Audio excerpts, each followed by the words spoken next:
이 생각을 마치고 곧 바라나로 갔느니라. 여기까지 했나요? 그 앞에 잠깐 보면 나는 탁하고 악한 세상에 나왔으니, 여기 누가 악한 세상에 나왔대요? 부처님께서. 그래서 나는 탁하고 악한 세상에 나왔으니 제불께서 설하신 대로 나는 수순하여 행하리라. 그러니까 근기가 상근기의 중생들을 위해서 온 것이 아니고 하근기의 중생들을 왔다 이거죠. 수준이 탁해. 그래서 그 탁한 세상에 왔는데, 탁한 세상에 왔으니 부처님께서 일불성을 설해도 일불성을 못 알아먹는단 말이죠. 그러니까 여러분들이 부처님께서 출가하셔서 6년의 수행을 통해서 깨달음을 얻으셨거든요. 깨달음을 얻고 난 이후에 가장 먼저 설하신 경전을 뭐라고 그랬어요? 따라서 화엄경. 화엄경.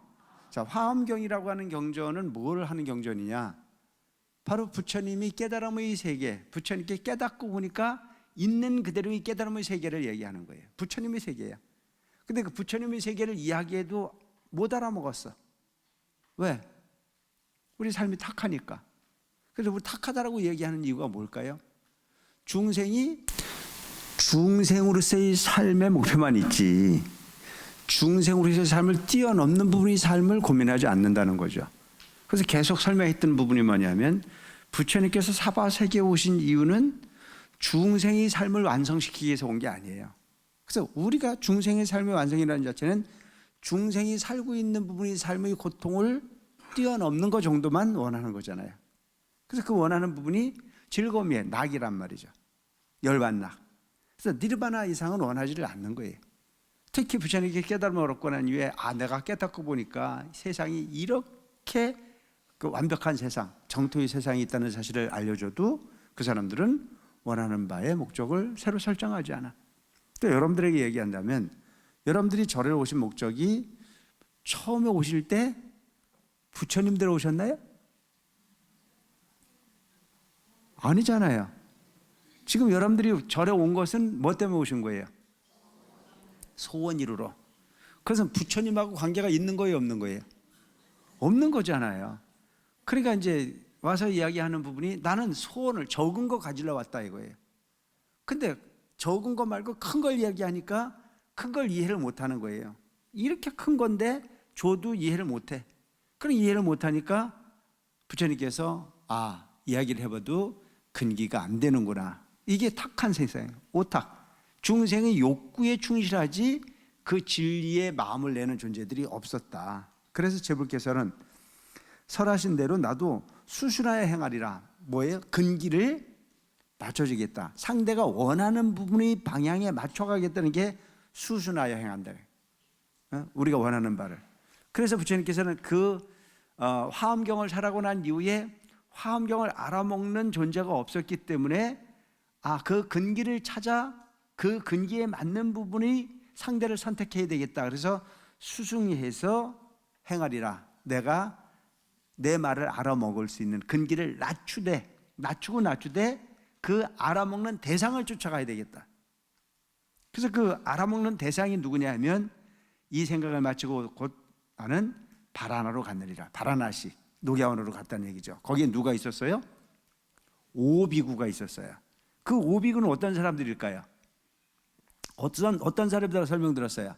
그 오비구는 과거에 부처님과 함께 출가해서 고행주의에 함께 했던 사람들이었는데, 그 고행주의에 함께 했던 그 동료들이 부처님께서 니련잔의 강가에 가서 목욕을 하고 수자타라고 하는 여인이 준 우유죽을 먹고, 그러니까 그 고행주의라고 하는 곳에서 탈피를 해서 고통을 못 참고 목욕을 하고 고통을 못 참고 수자타라고 하는 여인이 준 우유죽을 먹고 그래 하는 모습을 보면서 이 고행주의에 함께 했던 사람들은 서갈모 부처님을 뭐라고 봤냐면 변절자. 역시 삶이 왕자로 살아서 고통을 크게 받아들일 수 없는 인내력이 부족하다라고 하는 쪽으로 판단을 했고, 그래서 변절자 시탈타, 당신하고는 우리 함께 더 이상 수행의 동반자로 함께 하기가 부족하다는 생각을 가지고 부처님을 버리고 어디로 갔어요? 바라나시, 녹야원이라고 하는 곳에 가 있었다는 거죠. 그러니까 부처님께는 이들이 어디를 가 있는지 사실 몰랐어. 그런데 그들이 떠나고 난 이후에 브리스나무 아래 앉아서 열심히 수행한 결과 이미 우주법계의 이치를 깨달아 알았어. 그래서 깨닫고 난 부처가 되고 난 이후에 가장 먼저 설하신 경전이 화엄경을 설하고 난 이후에 알아먹는 대상이 없었으니 이 법을 필 것인지 말 것인지를 고민하다가 아니다, 그래도 알아먹는 사람이 있을 거라고 하는 범천들의 아주 간곡한 청이 있어서 다시 법을 펴고자라고 하는 마음을 내시고 그 대상을 찾았다 이거예요.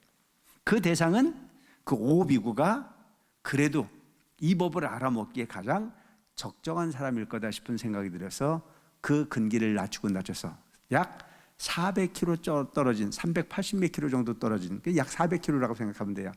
한 400km 정도 되는 거리를 걸어가시는 거예요. 400km라고 하면 부산서 서울 정도죠? 그 정도의 거리를 걸어가시는 거예요.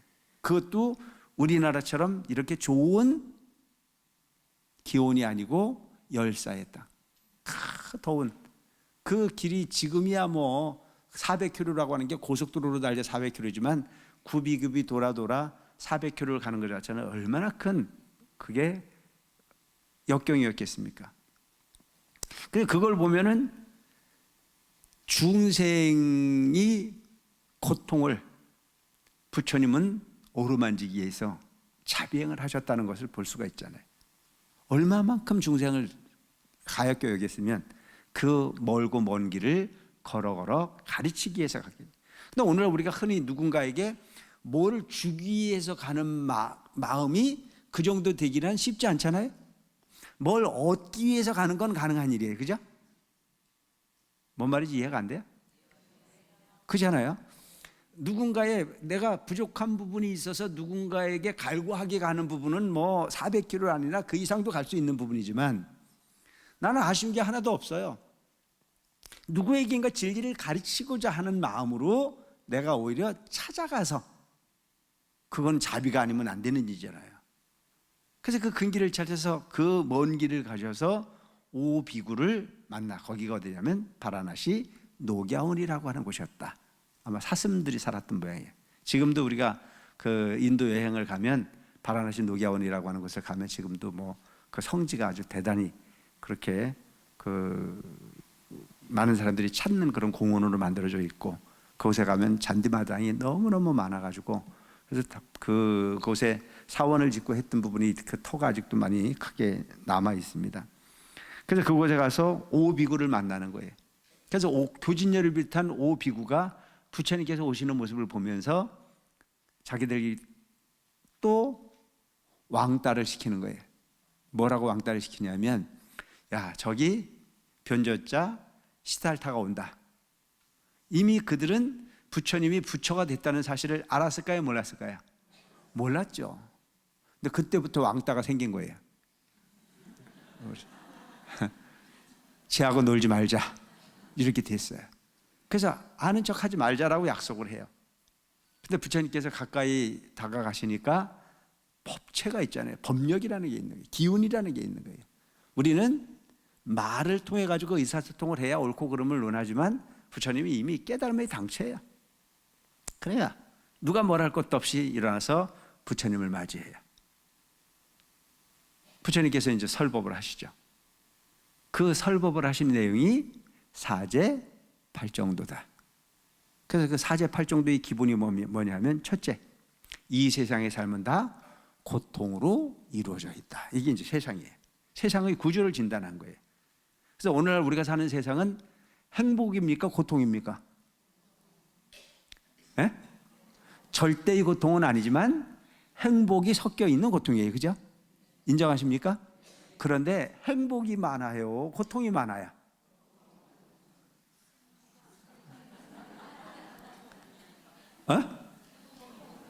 고통이 많잖아요. 근데 그 행복이라는 것도 보면 잠깐 행복하고 잊어버려야 안 잊어버려요? 잠깐 행복하고 잊어버린 거예요. 그게 한번 행복했던 부분은 계속 행복이라고 하는 걸로 느껴지면 너무 괜찮을 텐데 잠깐 행복하고 금방 식상해지는 거예요. 참 묘하잖아요. 우리 마음은 구조가 그래요.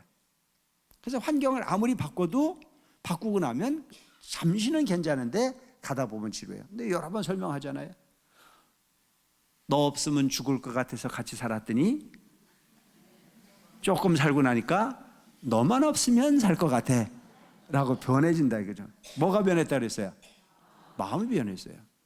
처음에 사골세방에서 전세방 하면 행복해요, 안 행복해요? 행복해요. 근데 그게 계속 행복해요? 잠깐 행복해요? 잠깐 행복해요. 어디 그 친구 집에 집 사가지고 집들이 한다 그러면 그때부터 배가 아파요, 안 아파요? 배가 아플 일이 아닌데도 배가 아파요. 왜? 우리는 비교하게 돼 있고 부러움의 목표를 정하기 때문에. 그래서 우리 삶이라는 자체는 모든 부분이 고통으로 이루어졌다. 뭐 그런 고통도 고통이지만 그보다 더 큰 고통은 즉 나고 늙고 병들고 죽는 거다.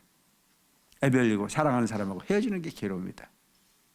원증이고 미운 사람하고 만나는 게 괴로움이다.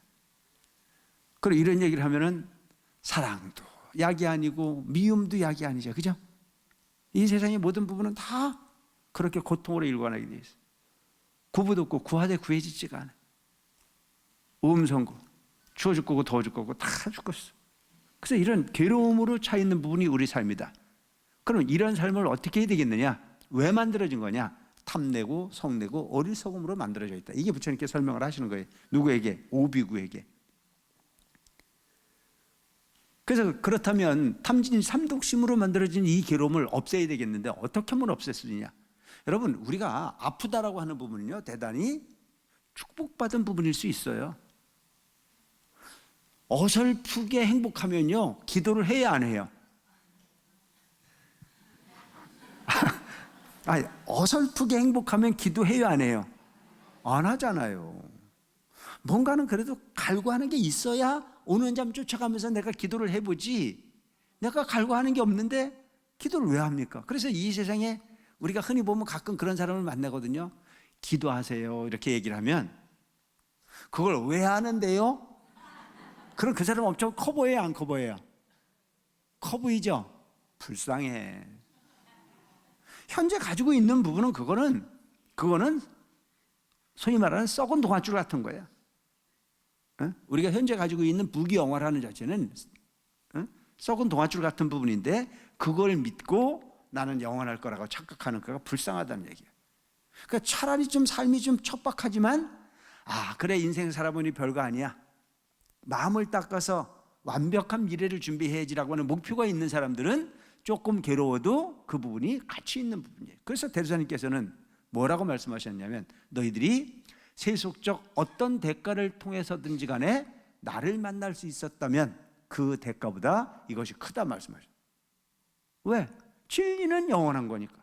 우리가 지금 공부를 하고 있는 부분은 단순하게 현실적 부분이 소원을 이루는 것도 가능하지만 그보다 더 중요한 부분은 영원한 행복의 길을 선택할 수 있었다는 거고, 부처님께서 계속 말씀하셨던 부분은 40년의 성문영각 보살이 가르침이라는 자체는 중생의 욕구를 채우기 위한 부분이 가르침이었다면 여기서 얘기하고 있는 부분은 일불성, 영원히 아무리 많은 시간이 가도 그것만큼은 결코 변해지지 않는 영원한 부분이 가치를 누릴 수 있는 진리라고 설명하는. 근데 그 부분을 해결할 수 있는 좋은 방법으로 부처님께서는 그 고통을 여길 수 있는, 즉 탐지신 삼독을 버릴 수 있는 방법론을 제시하는데 그를 걸어서 팔정도라고 한다. 팔정도. 그 팔정도의 첫째가 뭐예요? 정견입니다. 바른 견해. 바르게 봐야 돼. 근데 지금 여기 앞에 있는 스님이 나쁜 스님인데 좋은 사람이라고 보면 아파요, 안 아파요? 아픈 일이 생길까요, 안 생길까요? 아니, 나쁜 놈을 좋은 놈으로 보면은 나쁜 일이 생기지. 뭔 말인지 이해가 안 돼요? 좋은 사람을 좋게 봐야 되는 거고 나쁜 사람을 나쁘게 봐야 되는 거잖아요. 진실을 진실로 봐야 되고 거짓을 거짓으로 봐야 되는데 우리는 그게 됩니까, 안 됩니까? 뭐에 따라서 보여줘야? 지 기분에 따라서 보여지는 거예요. 지 기분에 따라서. 그래서 지 기분이 좋으면 부정적인 부분도 긍정적으로 착각하는 경우가 생긴다는 거죠. 그 여러분들 계속 제가 설명드렸던 부분이 그런 부분을 설명을 드렸잖아요. 내 눈의 안경이다 이거죠. 내 마음의 안경이 세상을 보게 한다 이거죠. 내 기분이 좋아지면 웬만한 부분이 다 넉넉한 마음으로 수용이 됩니까 안 됩니까? 돼요. 누가 나 조금 기분 나빠도 그거 기분 나쁘지 않아요. 누가 지나가다 내 발을 밟아도 그럴 수도 있지. 사람 살다 보면 밟을 수도 있는 거야. 근데 내가 지금 기분이 완전히 막 우울해. 되는 일이 없어.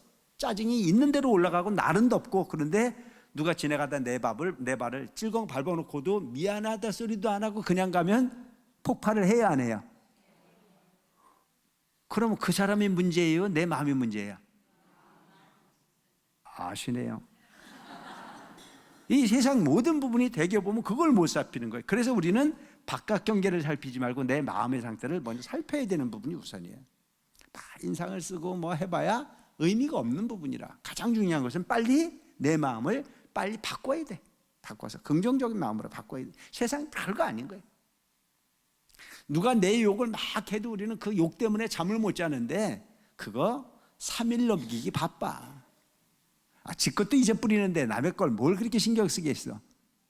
그 사람 그렇게 신경 안 쓰여. 그러니까 별거 아니니까 절대 바깥 경계에 신경 쓰지 말고 당신 마음이나 잘 살피고 사시기 바랍니다. 아시겠죠? 그래서 첫째, 바르게 보라. 바르게 있는 그대로를 보라 이거예요. 근데 있는 그대로를 못 보니까 문제야. 어떤 사람이 지금 겁이 잔뜩 났어요. 근데 갑자기 깜깜한 길에 일이 생겼어. 거기 갔다 와야 돼. 그래서 잔뜩 겁을 먹고 어제 저녁에 또 하필이면 귀신 영화를 봤네. 근데 그 깜깜한 길을 가야 되는 상황이어서 가다 보니까 저 미루나무 위에 비닐이 펄럭펄럭해. 그러면 머리가 서요 안 서요? 머리가 찌뿌찌뿌 서요. 그래가지고 눈도 못 뜨고 눈을 감고 뛰어. 그러고 앉아가지고 갔다 와서 뭐라 그래? 뭘 봤어? 귀신을 봤어. 그러니까 비닐을 봤으면 절대 그렇게 안 떨 텐데 그 비닐을 뭘로 둔갑을 시켰어요? 귀신으로 둔갑을 시키고 나니까 머리가 찌뿌찌뿌 쓰고 갔다 와가지고 오금이 저려. 그래서 거기서 끝나는 게 아니고 귀신 본 것을 잘못 보니까 견해를 잘못해서 귀신이 만들어졌고 귀신을 봤으니까 입으로는 말을 바로 합니까? 귀신 얘기를 합니까? 그러니까 없는 귀신이 만들어졌어요? 있는 귀신이 만들어졌어요? 이게 우리 삶이라니까. 그러니까 첫째 정견, 두 번째 정사유. 바르게 보고 바르게 생각해야 돼. 그 다음에 바르게 말해야 돼. 그러니까 바르게 못 보고 바르게 생각 못 했으니까 말이 바른 말이 나와야 안 나와요? 바른 말이 안 나오잖아요. 그 다음에 정업. 그렇게 했으면 거기에서 귀신이면 잡아야 돼, 안 잡아야 돼?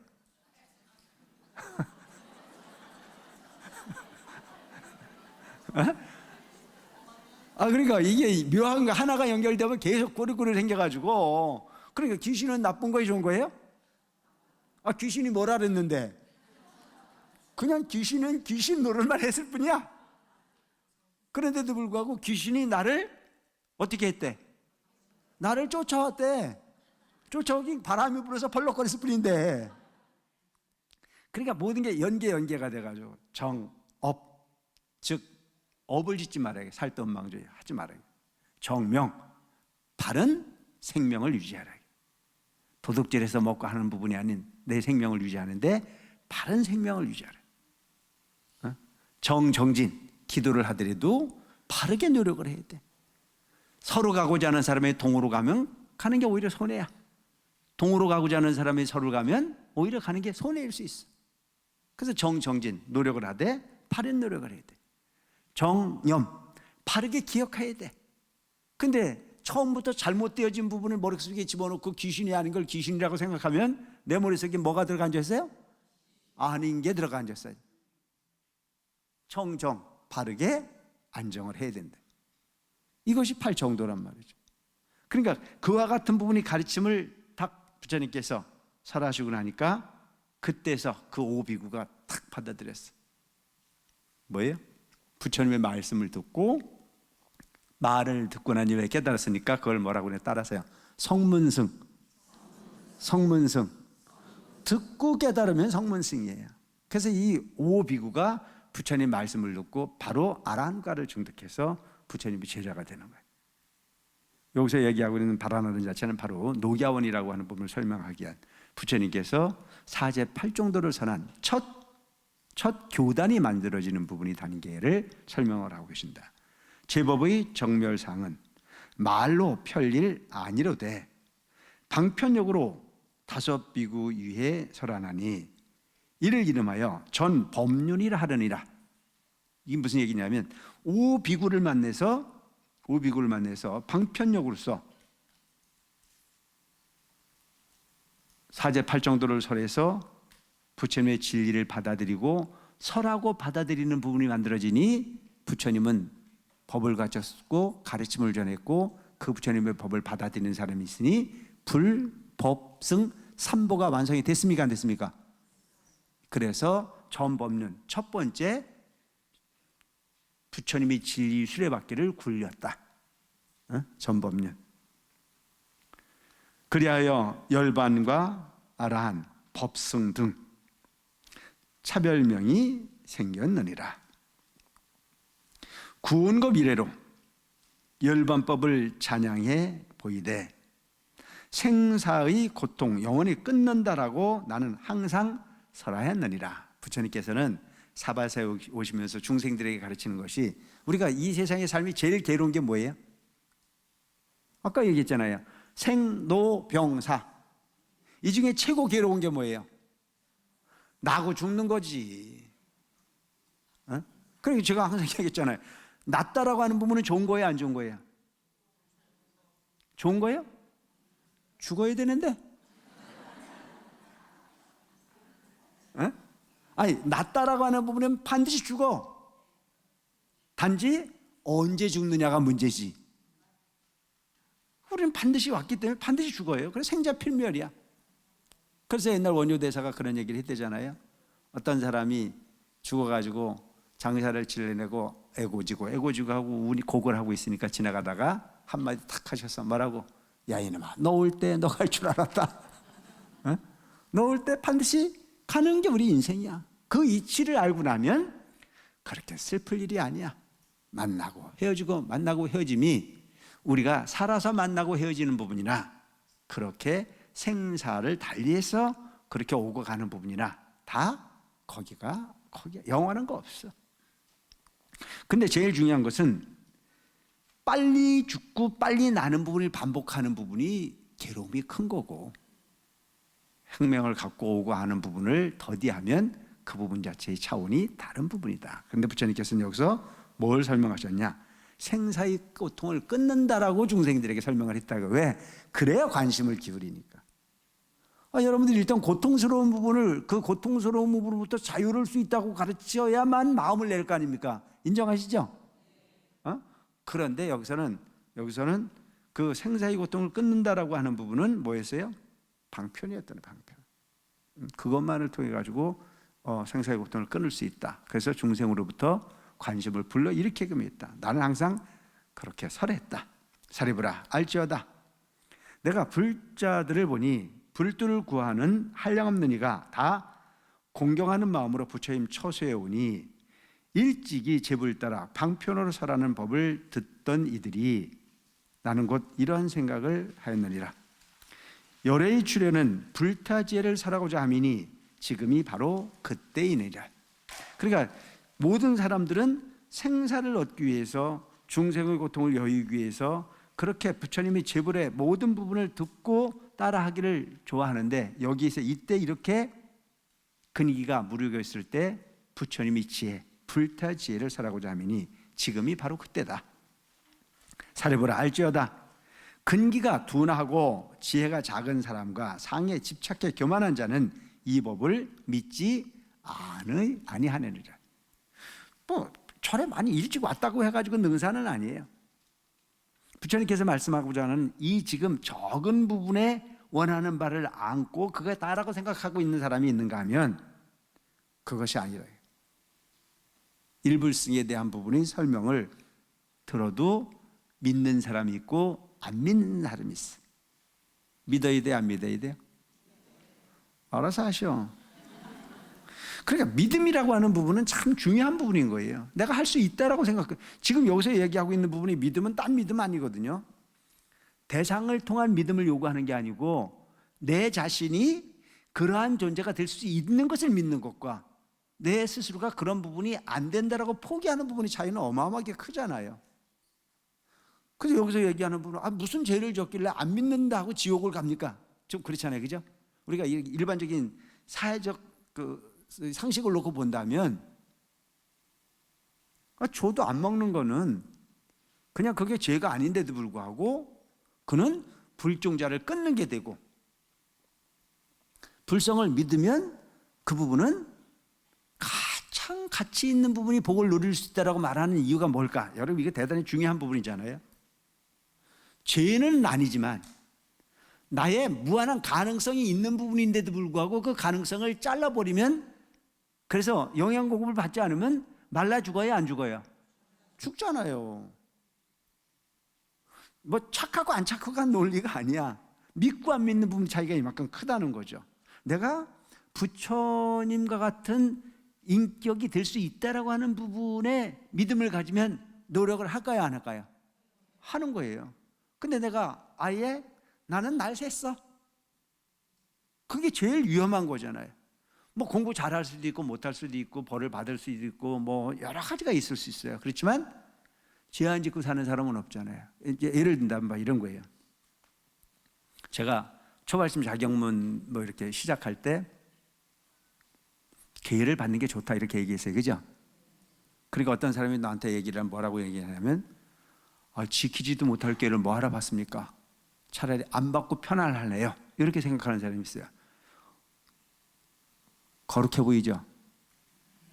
어차피 못 지킬 건데 그걸 왜 받습니까? 라고 이야기하는 사람이 되게 양심적인 걸로 보이잖아요. 그런데 틀렸어요. 기회를 받아놓으면 희망이 있는 거예요.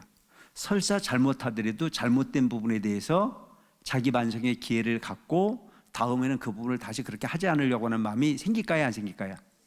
생기는 거예요. 그래서 온유할 떼약볕 때 장마지 이렇게 두려워서 씨앗을 파종하지 않으면 얻을 게 없는 거고, 온유할 떼약볕에 가뭄이 두려워서 씨앗을 파종하지 않으면 얻을 수 있는 부분이 하나도 없는 거예요. 떼약볕을 두렵게 생각하지 않고 장마를 두렵지 않게 생각하고 끊임없이 노력하다 보면 그래도 뭔가 남는 게 있어서 얻는 게 있듯이 부처님 농사를 짓는 것은 개로부터 내 밭을 가꿀 수 있다는 점을 꼭 기억하실 필요가 있습니다. 아시겠죠? 바로 여기서 얘기하고 있는 게 그런 부분이에요. 믿는다라고 하는 부분은 내 마음의 불성이 있다라는 사실을 믿고 내 스스로에게 기회를 스스로가 부여하는 거예요. 그래서 이것이 소위 말하는 이제 타종교하고 좀 비교되는 부분일 수 있어요. 타종교는 믿기만 하면 누군가가 해준다고 말하는데 불교는 내가 내 스스로의 목표를 정하고 내가 노력한 것만큼의 대가를 얻는 거예요. 철저한 뭐예요? 자기 성취. 영어로 셀프라 그러지. 셀프야. 그 자업자기잖아요. 내가 짓고 내가 내 마음속에 있는 부분을 내가 인정하고 안 하고는 엄청나게 중요하잖아요. 근데 대개 보면 내가 나를 인정하는데 누가 나를 인정해 주길 바래요. 안 맞는 얘기잖아요. 내가 나를 인정해야 돼. 가끔 보면 여러분 보면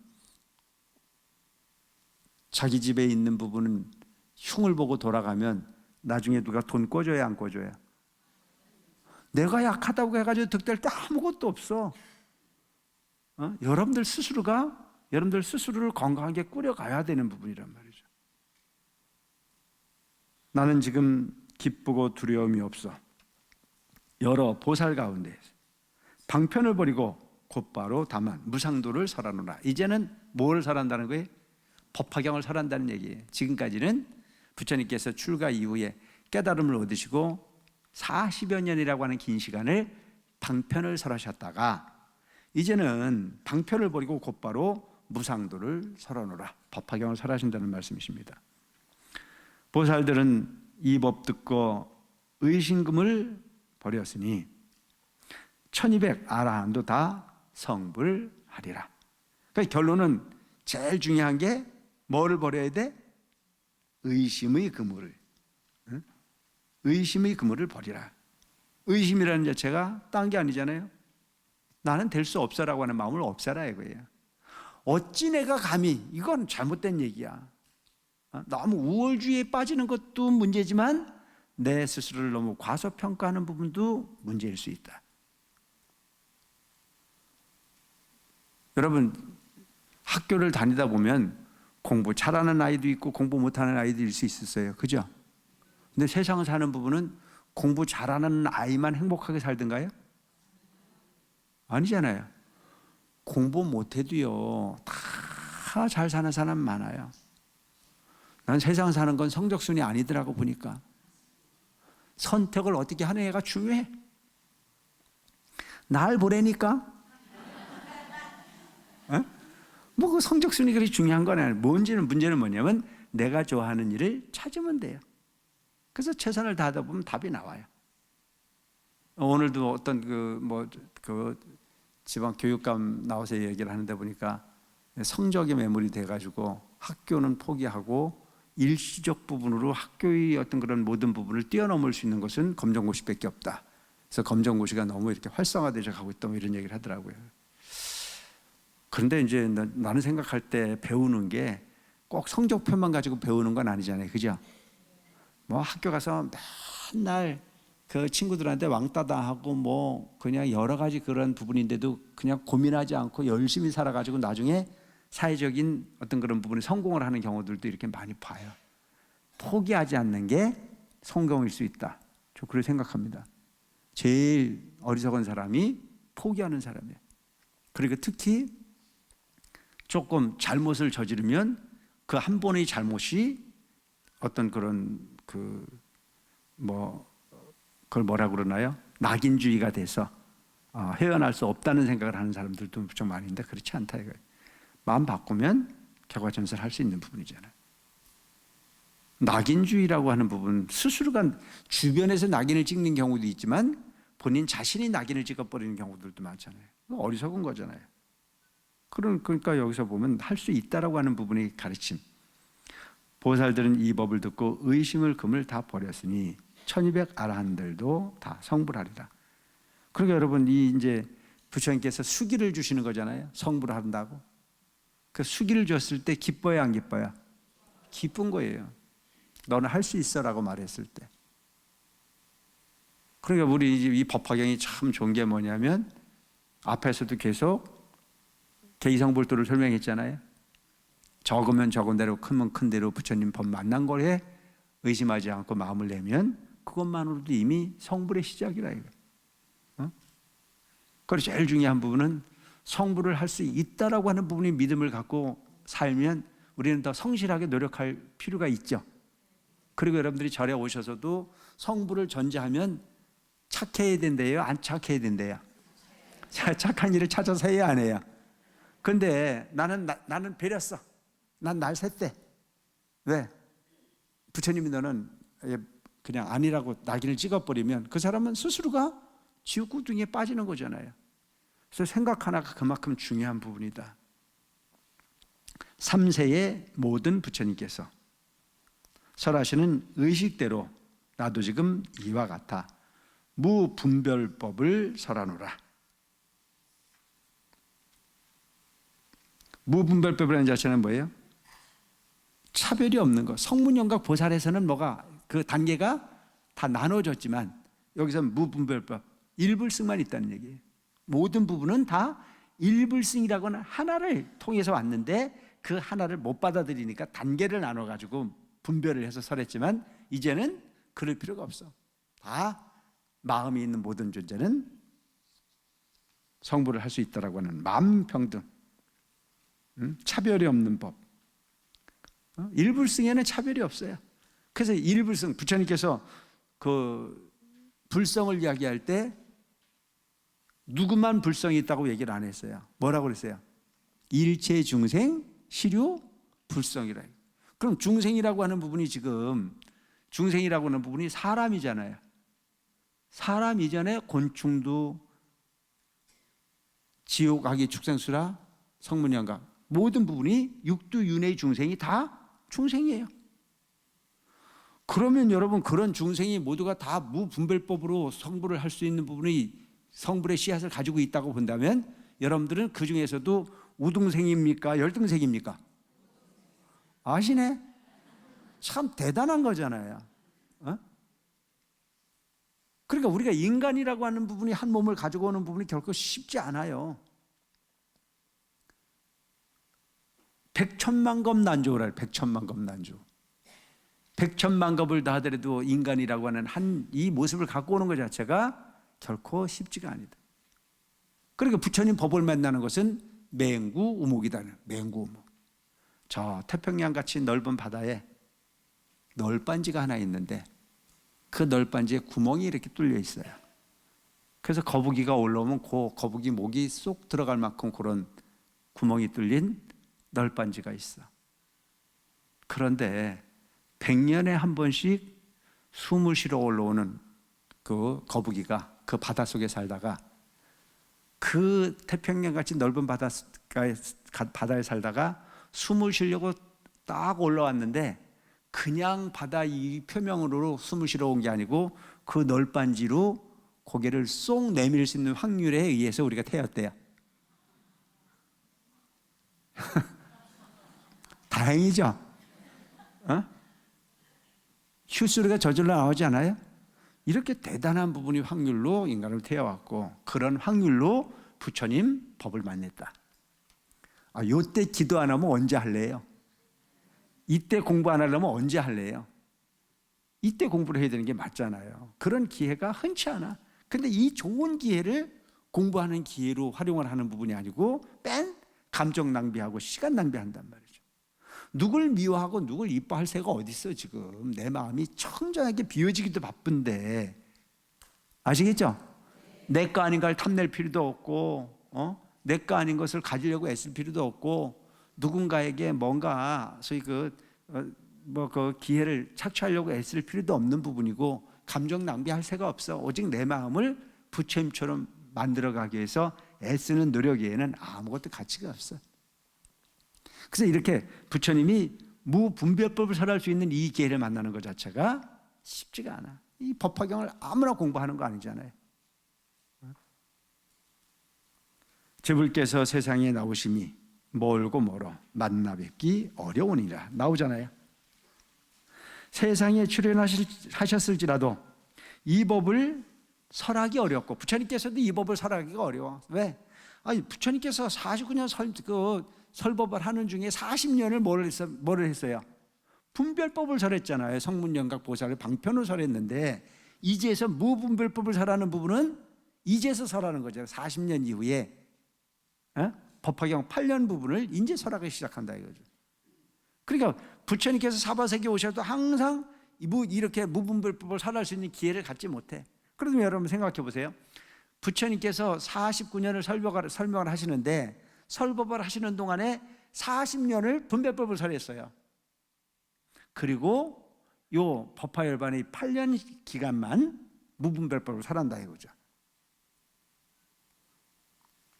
부처님 만나 뵙기도 어렵고 부처님 설법 듣는 것도 어려운데 그 중에서 이 법화경을 만나기가 이 무분별법을 설해서 듣는 경우가 그렇게 쉽지가 않다. 오늘 이 지금 그 강의 들어보니까 잘 왔어요? 잘못 왔어요? 다행입니다. 오늘 결석한 사람들이 참 안 됐어. 잘 오다가도 정말 이 귀중한 정말 어떤 귀한 시간. 근데 이 부분을 어떻게 보면 뭐 나중에 동영상으로 보면 된다고 그러는데 동영상으로 보는 거하고 지금 직접 라이브로 듣는 거하고 감정이 같아야 달라요?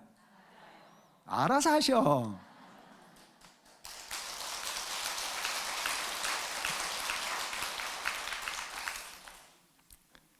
그래서 이법 설학이 어렵고, 여기서 얘기하고 있는 이법이라는 자체는 법화경입니다.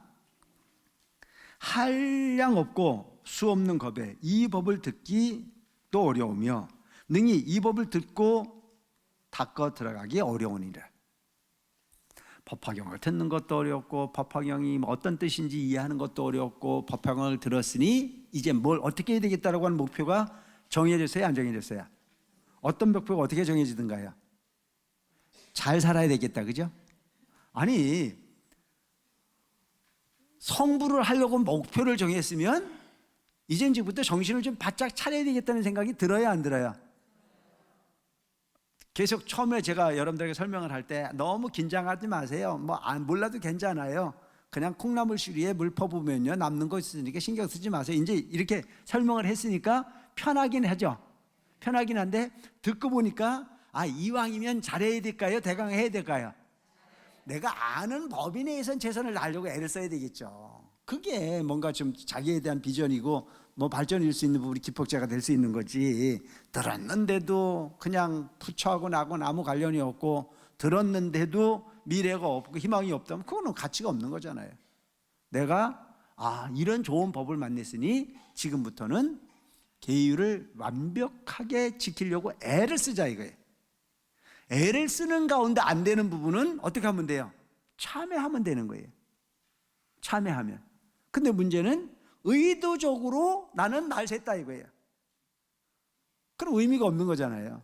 내가 들었으면 들은 것만큼 인과라는 게 있다더라, 공덕이라는 게 있다더라, 지혜라는 게 있다더라, 부처님이 갖춘 부분은 복과 지혜를 구족하셨다더라, 나도 내가 기회가 된다면 부처님과 같은 인격이 되기 위해서 노력해야 되겠지. 이런 마음을 자꾸 내야 되는 거죠.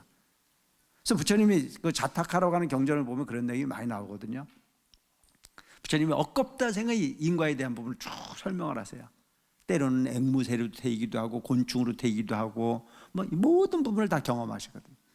근데 그럴 때마다 항상 거기에 뭐가 받쳐 있었냐면 자비심이라는 걸 가지고, 자비. 나로 인해서 누군가가 피해를 보는 게 문제가 아니고 내가 희생을 하더라도 상대의 생명을 위해서라면 내가 기꺼이 나를 희생할 수 있는 마음을 가지고 평생 수억겁을 그렇게 사셨어요. 그게 쌓이고 쌓여 복과 지혜를 양족하실 수 있었다.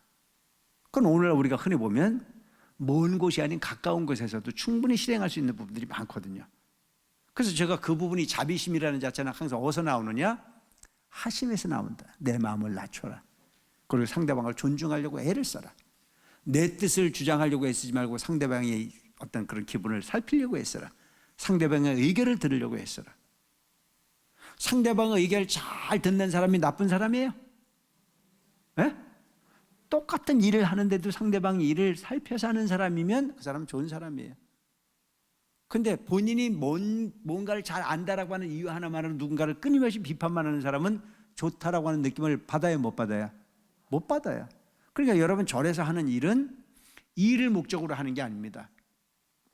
절에서 하는 일은 모든 일이 다 공덕을 위해서 한다는 생각을 꼭 기억할 수 있기를 바랍니다. 아시겠죠? 공덕을 위해서 하는 거예요. 공덕을 위해서. 그러니까 다 수행으로 봐야 돼요. 수행으로. 노래를 부르거나 다도를 하거나 꽃꽂이를 하거나 이런 모든 부분들이 다 수행의 장르라요. 근데 이게 처음에는 그런 수행의 장르를 시작했다가 가다 보면 전도몽상에 빠지는 거예요. 그러니까 전도몽상에 빠지다 보니까 돈만 보이고 일만 보이고 눈앞에 있는 것만 보여. 그러다 보니까 절에는 왔는데 절에를 왜 왔는지를 잊어버리는 거야. 그런 경우 많잖아요. 절에를 오긴 왔는데 온 목적은 뭐 때문에 온 거예요?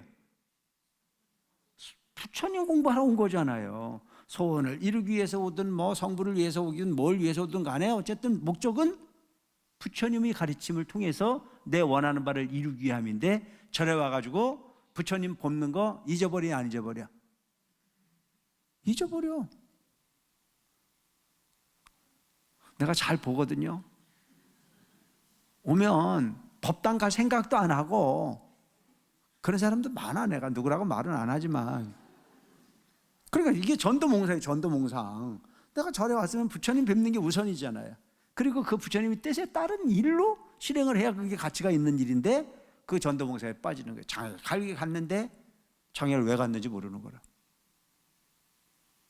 아니, 그 참 어리석잖아요. 장애를 가긴 갔는데 왜 갔는지 모르고 간 사람은 참 어리석은 사람 아니에요, 그죠? 장애를 가는데 뭐 사러 가는 거예요? 필요한 거 사러 가겠지. 그 필요한 것도 없는데 옆에 사람 따라서 그냥 갔어. 어디 문상을 갔는데 가가지고 열심히 곡을 하고 나서 보니까 누가 죽었는지 모르는 거라. 응? 그 내가 문상을 갔으면 그 대상이 누군지를 알고 문상을 가야 그 가치가 있는 일인데, 가가지고 누가 가니까 그냥 따라가가지고 같이 실컷 곡을 하고 난 다음에 정신 차려보니까 내가 누가 죽었는지 모르겠어. 똑같은 부분, 절에 온 부분은 절에 내 마음을 부처님 마음처럼 만들려고 부처님 가르침을 얻으려 왔다고는 기본적인 부분으로 부처님에게 참배하는 게 우선이고, 여기서 기도를 해서 지혜를 얻는 게 우선인데, 그 부분이 보조적 부분을 오히려 더 큰 걸로 보고 있고, 아예 부처님은 나하고 전혀 관계가 없는 것이냐, 그렇게 가는 경우들이 너무 많대. 비유컨대 우담바라는 다 좋아하지만, 우담바라는 자체는 뭐냐면 부처님께서 출연하실 때만에 피는 그런 연꽃이 우담바라는 꽃인데, 그 우담바라는 모든 사람들이 다 좋아해. 천상이나 인간계에 희위하여 때라야 한 번 핀과 같으니라. 우담바라는 모든 사람들이 다 좋아하지만 이것은 때가 돼야 한 번씩 피는 거라. 법문을 듣고 하니하여 단 한마디 말로 찬탄할지라도 이미 일체 삼세의 부처님을 공양함이 되느니라. 우리가 여러분 이 진리에 대한 부분이 찬탄을 하는 것만으로도 이미 모든 죄부를 친견하는 거나 마찬가지가 돼요. 또 부처님에게 공양을 올리는 경우나 마찬가지가 된다. 왜 이렇게 한마디 말로 찬탄할지라도 그만큼 큰 걸까? 세상에 생각해보면 여러분, 이거보다 더 큰 게 없잖아요. 중생이 부처되는 것보다 더 큰 사건이 어디 있어요? 나머지는 다 물거품인데, 우리가 지금도 끊임없이 출세를 하고 싶고 돈을 갖고 싶고 얼굴이 잘생기고 싶고 키가 크고 싶고 다 하지만 다 이건 뭐 어떤 거예요? 어저께도 얘기하대. 물거품이야. 번개불 같은 거야. 그냥 잠깐 동안 신기루처럼 나타나다가 없어지는 부분이 허정제비라는 얘기입니다. 뭔 말인지 이해되십니까? 권력이 영원하든가요? 돈이 영원하든가요? 얼굴이 영원하든가요? 내가 이 모습이 이렇지만 한때는 나도 어디 가면 꽤 젊다 그랬었어. 난 잘생겼다 소리는 안 들었고 꽤 젊다 그랬었어. 근데 지금은 어디 가든지 간에 나쁘고 참 듣기 싫은 소리가 그 소리야. 내가 병원을 가도 꼭 아버님 그러는데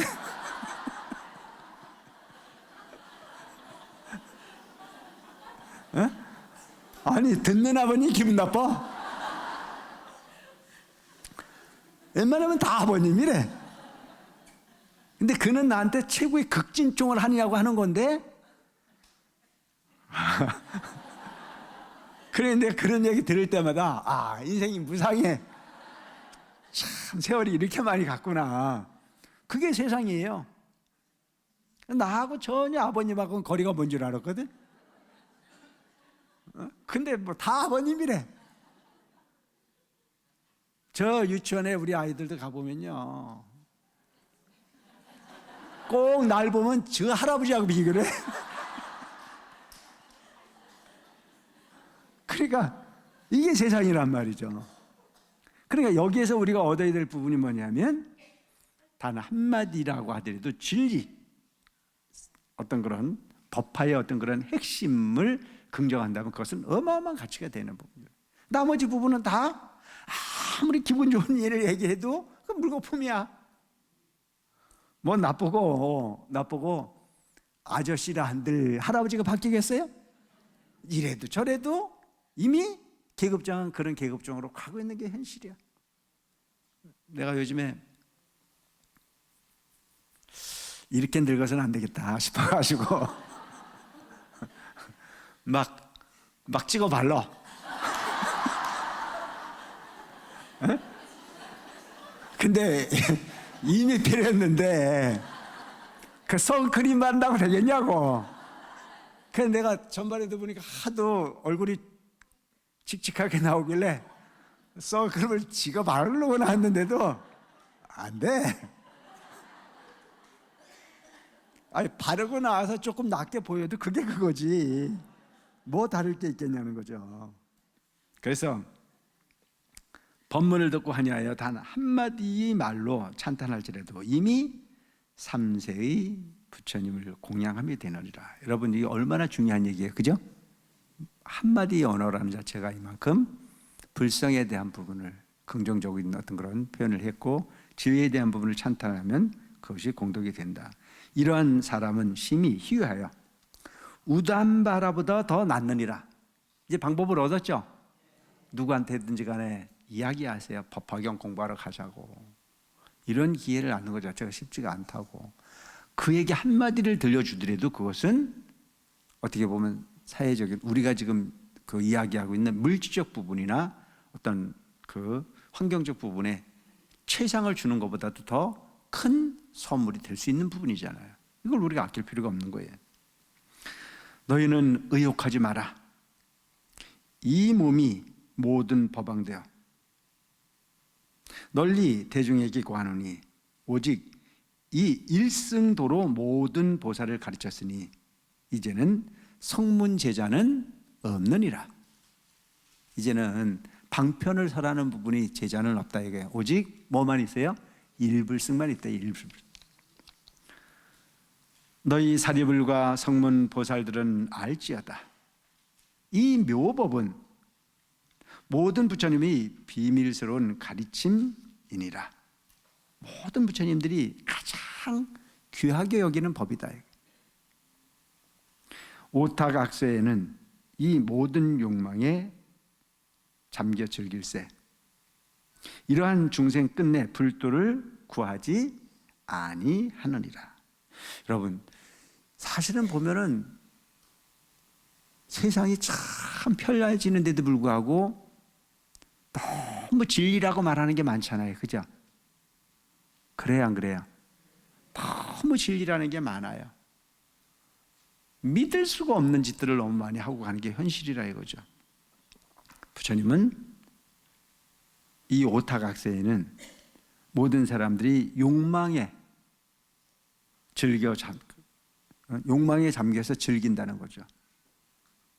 그래서 이러한 중생들을 끝내 불도를 구할 일이 없어요. 그러니까 여러분들이 이게 어려운 게 뭐냐면 일반적인 부분과 불교의 차이가 있는 것 자체가, 일반적인 종교는 서로 보기 싫으면 안 보면 되잖아요, 그죠? 근데 우리는 보기 싫어도 봐야 돼요, 안 봐야 돼요? 이게 절에 오면 그 사람이 참 싫은데도 불구하고 꼭 그 사람하고 같이 앉아 있어야 돼, 없어야 돼? 서로 부딪혀야 수행이 되잖아요. 부딪혀야. 이렇게 불교 수행하기가 참 쉽지가 않은 거예요. 일반적인 부분에는 그냥 그냥 간단히 그냥 의식하고 가면 되는데 우리는 꼭 부처님만 바라다 보고 가면 된다는 사람들이 있어, 없어?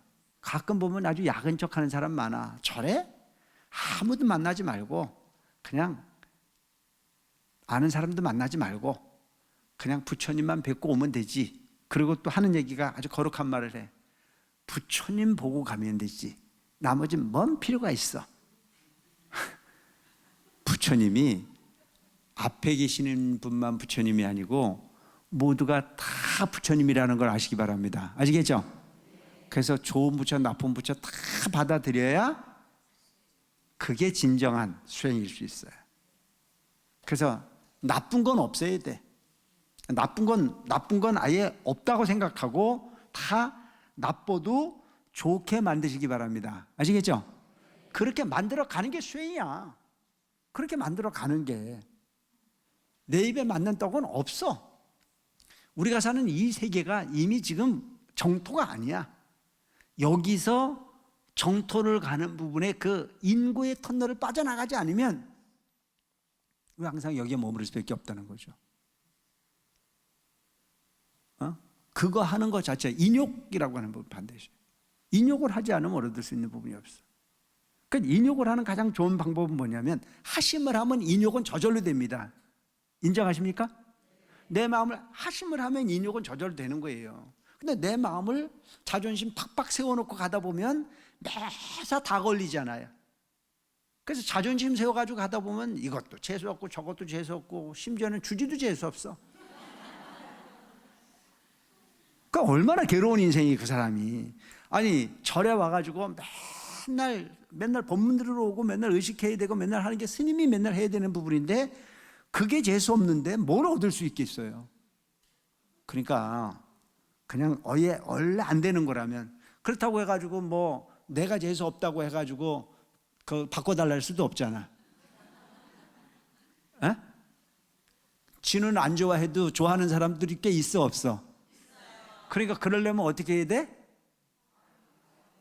저거 갈 때까지 기다리면 너무 지루해.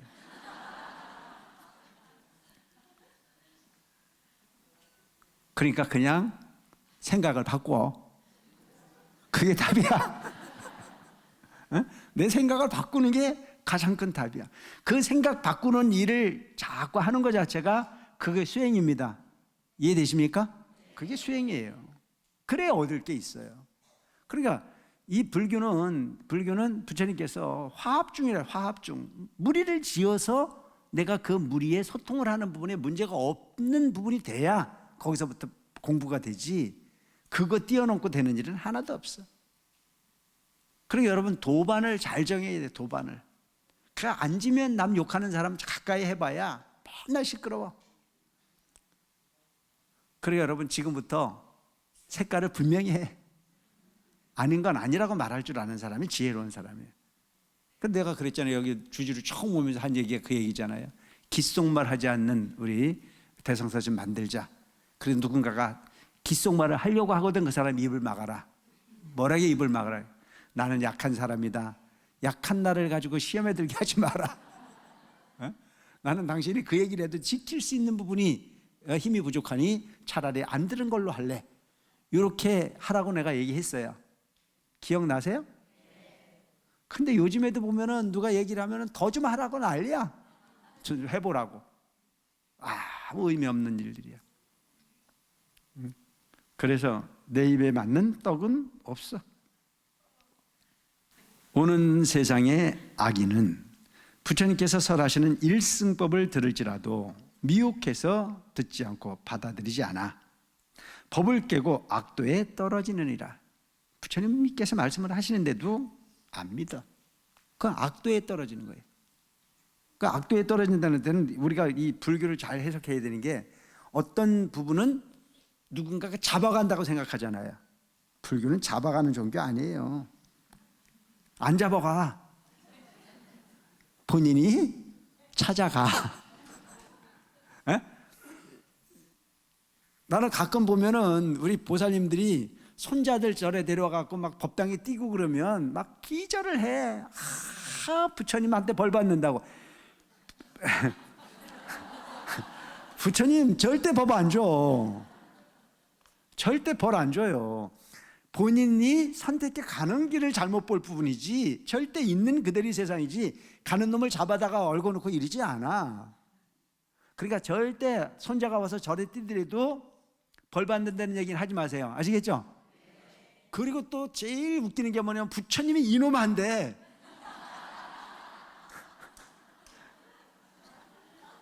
나는 부처님이 이놈하는 걸 본 일이 없어. 애들이 절에 오면 뛰어야 되죠. 얼마나 좋아요.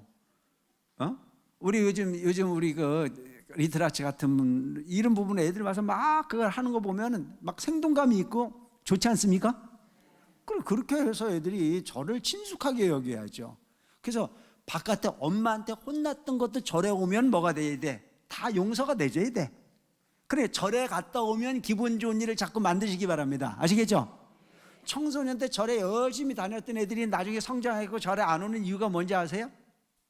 절에 갔다 와서 보상이 없어. 그 보상이 없으니까 재미가 없는 거예요. 반드시 절에 갔다 오면 좋은 일이 생길 수 있도록 자꾸 만들어 주시기 바랍니다. 아시겠죠? 이게 내가 볼 때 상속 중에 최고의 상속이야. 뭐 재산 한 푼 더 주려고 애쓰고 돈 몇 푼 아껴가지고 주려고 애쓰지만 지키라는 보장이 없어. 근데 절에 다니면서 착한 마음을 만들고 절에 와서 순기능을 만들어 놓고 나면 그 부분은 이 세상의 가장 큰 상속이야. 아까 얘기했잖아요. 물질적 부분의 어떤 이익보다는 법화경 한 구절을 이해하는 부분이 훨씬 더 완벽한 상속이라니까. 근데 이걸 대개 보면 생략을 해. 그건 안 해도 돼, 안 해도 돼. 나이 먹으면 저절로 돼. 뭐가 더 저절로 돼? 지금 시켜놓지만 안 되는 거죠. 지금 마음을 만들어내야 돼. 그래서 스님 귀찮을 정도로 아들, 딸내미, 손자들 데리고 오시기 바랍니다. 아시겠죠? 이게 대단히 중요한 부분이에요. 참 보면 너무너무 안타까운 일들이 많아. 그래서 악도에 떨어지는 부분은 내가 믿지 않기 때문에 악도에 떨어지는 거예요. 선도에 가는 것도 내가 찾아가는 거고 악도에 가는 것도 내가 찾아간다는 사실을 기억하시기 바랍니다. 아시겠죠? 부처님을 믿으면 선도이기 때문에 그걸 부정하면 스스로가 깜깜한 길을 가게 돼 있다는 거예요. 그래서 눈은 내가 뜨는 거란 말이죠. 눈은 내가 떠야 되는 거예요. 그럼 내 마음의 안경을 내가 치장하는 거예요. 깜깜한 부분에 안경을 꼈으면 세상은 깜깜해. 그래서 옛날에 어떤 광고 카피를 보니까 안경을 빨간 걸 썼더라고. 그러니까 왜 세상이 빨개냐고 물으니까 안경 벗어 그러더라고. 세상의 안경을 내가 어떤 마음으로 쓰느냐가 그 세상이 되는 부분이에요. 그 마음을 바꾸는 것 자체가 제일 중요한 부분이에요. 뉘우치고 청정한 마음으로 불도를 구하는 사람이 있거든. 이들을 위해 널리 일승도를 찬탄할지니라. 그래서 여러분, 도를 구하는 사람이 있거든. 뭘 가르치라고? 진리를 그리워하는 사람이 있거든. 뭘 가르치라고? 일승도 법화경 가르치라는 얘기잖아요. 진리를 그리워하는 사람에게는 이걸 가르치라는 얘기예요. 그러니까 지금 계속 이야기하고 있는 분이 법화경이라고 하는 경전이 얼마만큼 가치 있는 경전이냐는 자체를 계속 설명하고 있습니다. 오늘 여기까지 할게요.